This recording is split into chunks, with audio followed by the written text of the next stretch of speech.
horror fans, once again, it is me, the Horror Miser Monty G, and I welcome you to Shark Week.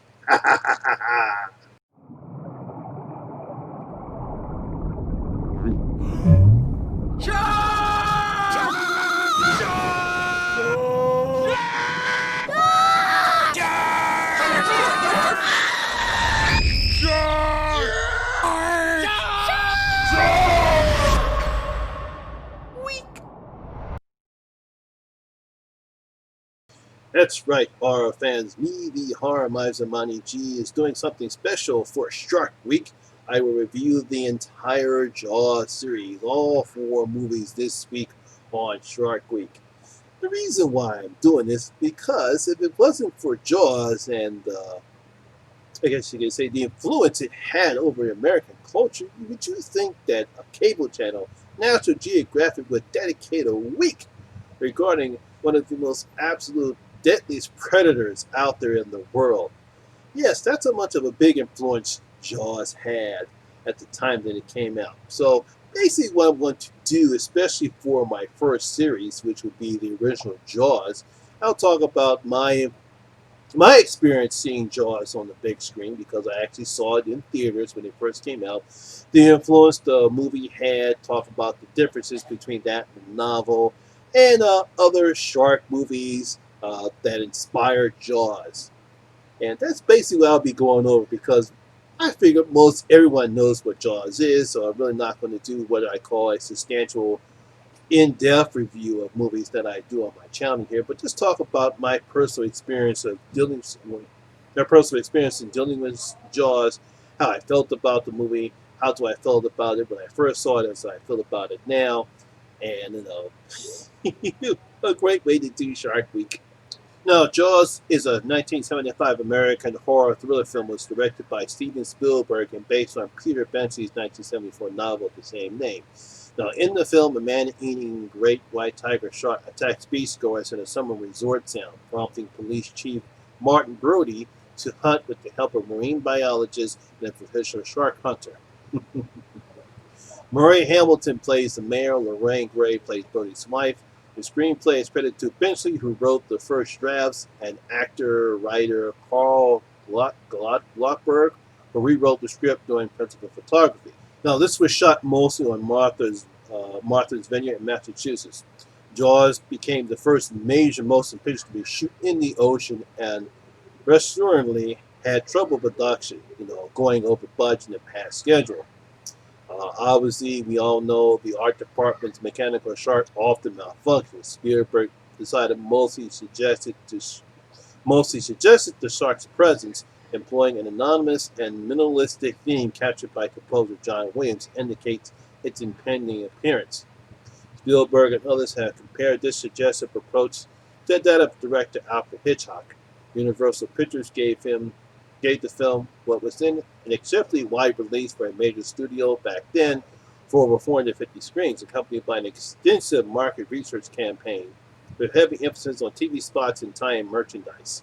That's one of the things that was really got everyone interested was the trailers that we have. Now you have to remember back in 1975, we didn't have social media like we do now. So anytime that you saw a trailer, it was going to be on just either on the major three networks, ABC, CBS, and NBC, or on the UHF channels that came out back during the day, whether it was back then here in Philly was 17, Channel 48, and Channel 29. Jaws is a prototypical summer blockbuster regarded as a watershed moment in motion picture history, and it won 7 awards for its music and editing and was the highest grossing film until the release of Star Wars in 1977. Both films are pivotal in establishing the modern Hollywood business model, which pursues high box office returns for action and adventure with its simply high concept premises released during the summer in thousands of theaters and heavily advertised. Unfortunately, Jaws was followed by 3 sequels, all without Spielberg nor Benchley, and has many imitated thrillers. Meaning, as a lot of people copied the same aspect of Jaws. In 2001, it was selected by the Library of Congress Preservation, the United States Film Registry, as culturally, historically, and aesthetically significant. Now, I was probably maybe around 12 or 13 years old when my mother took my brother and I to go see Jaws in the theater. Now, back then, there were no multiplexes back during the 70s. You know, as a child in the 70s, I saw movies such as The Exorcist, Jaws, and Carrie, all those other movies in the movie theater. Now, I was surprised that my mother decided to take my brother and I to see this movie, but even back then, I was a huge horror fan. But I really didn't know that much about Jaws. I knew it was about some fish that ate people. I just wanted to see it. I didn't know that much about great white sharks. Really wasn't into going into the beach and swimming. Wasn't that type of we didn't do that much during the summertime. So when my mother and I took us to go see this picture, I was truly amazed about how well the film was. Hearing John Williams' daring music when the shark was about to attack, seeing all the people dying when the shark ate them. Of course, as a little kid, I was happy. I was like, "Oh, look at that kid got eaten." As I gotten older and understand the significance of how Jaws played as far as horror movies concerned, and also blockbusters. Like I said before, back during the 70s, we didn't have social media, and we only had those three major networks and the USA channels. So how well this film was marketed with all the tie-ins, with the posters that you see going up everywhere, and that haunting music was just drove people crazy. That's what people crazy. Now, when we went to go see the movie, we actually had to wait because the movie theaters were packed, and you never seen a movie theater packed at that time. The only time that the movies was packed was when I went to see The Exorcist. So we were standing around waiting outside while the other people in the theater were waiting towards the end of the movie, and I could hear Roy Sider's voice on. Outside of that, you hear not Dennis Hopper, Richard Dreyfuss's talking in the background. We hearing the wails of Quint, Robert Shaw's character, when he's being eaten by the shark. Of course, I had no clue what the hell was going on, but it was just fascinating to sit and hear that stuff, and catching some glimpses of the shark, and it looked very real too. So I was like, wow, this is one of the biggest fishes I ever saw. I saw my mother there.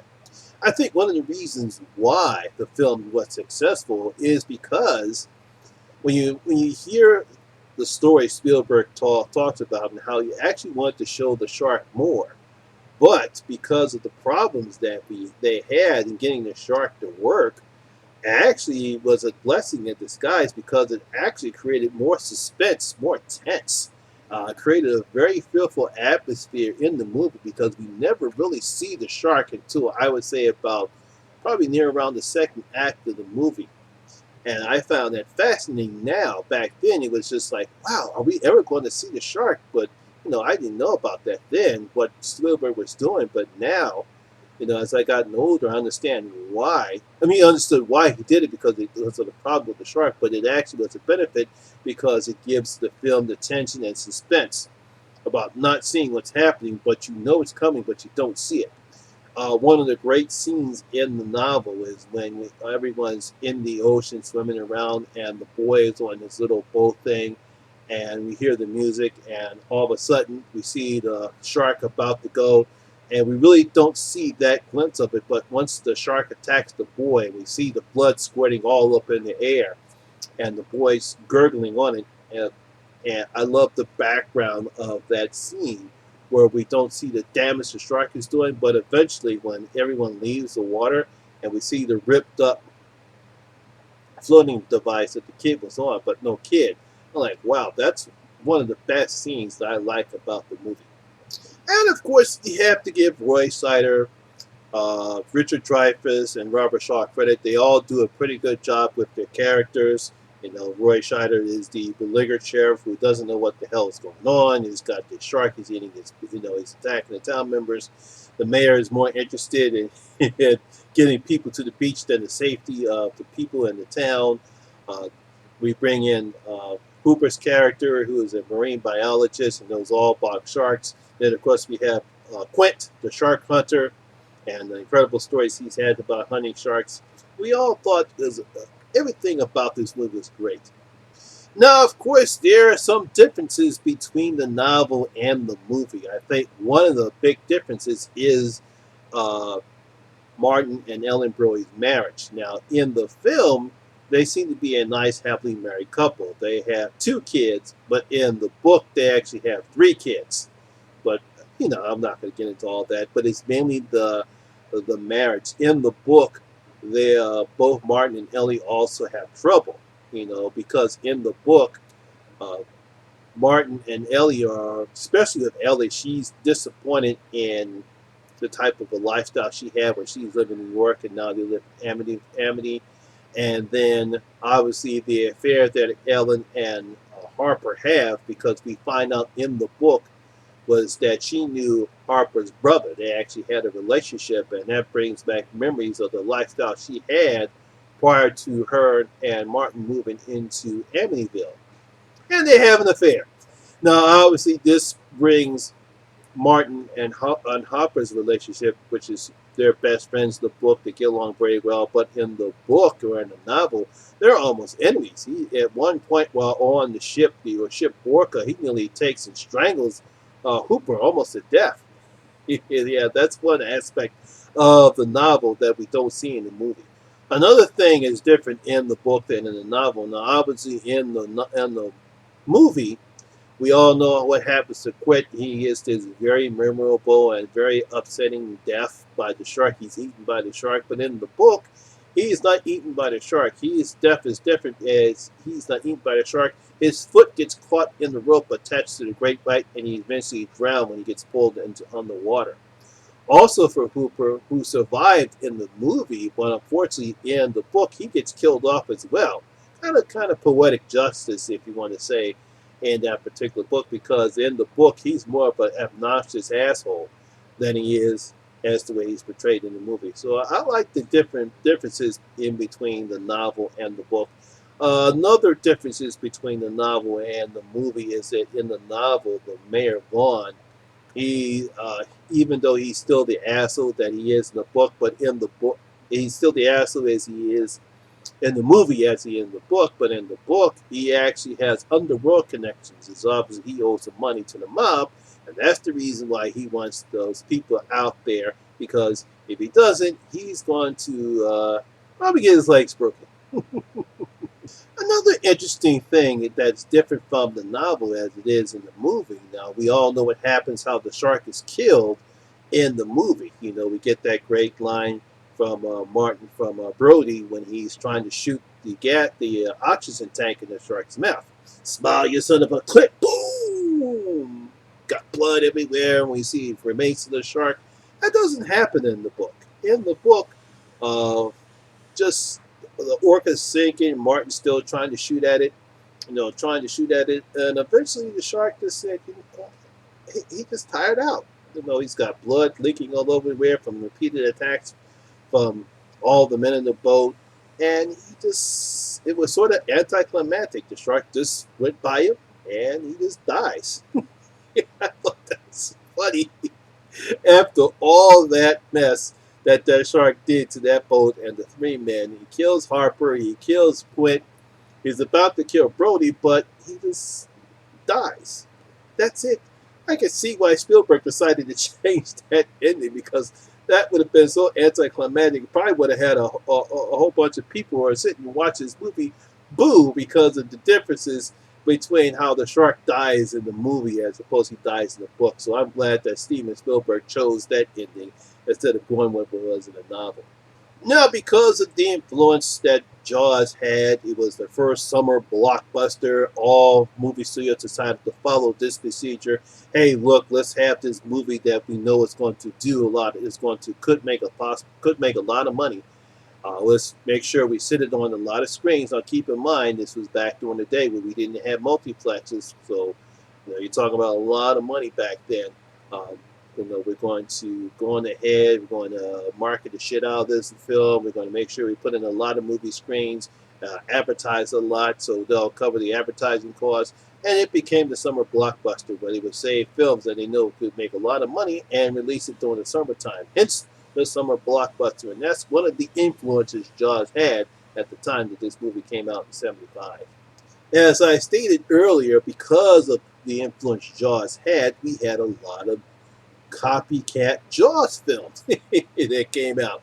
And not just the shark related films, but there are other creatures that all of a sudden became enormous.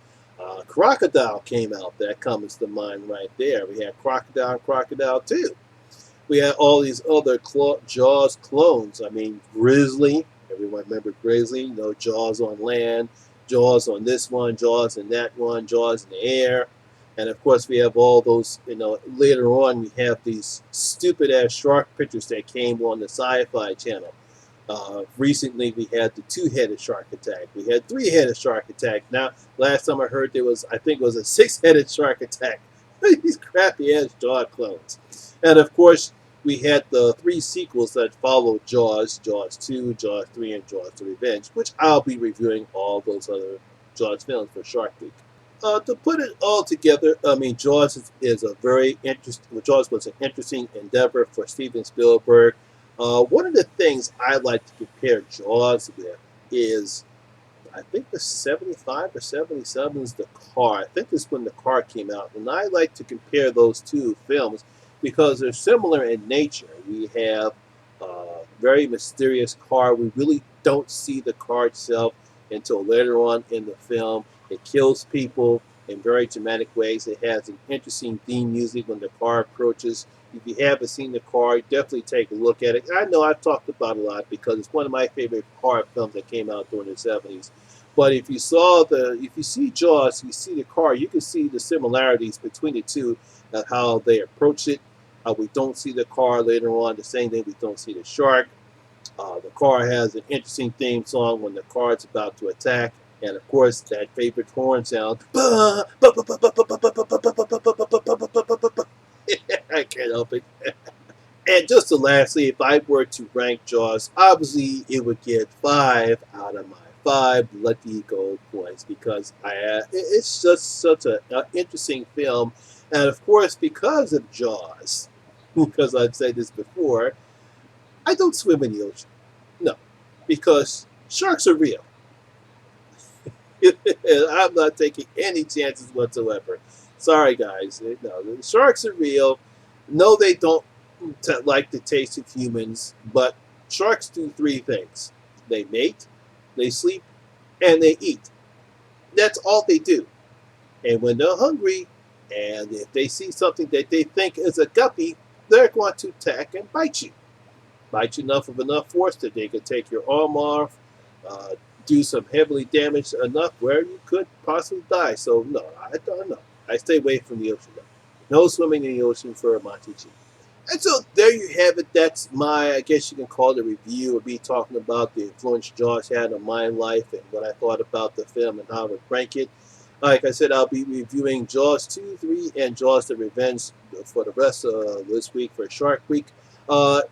I would like to know, how did Jaws influence you? When did you see Jaws? What was your first time seeing it? Did you see it in the theater, or probably if you were old enough to see it in the theater?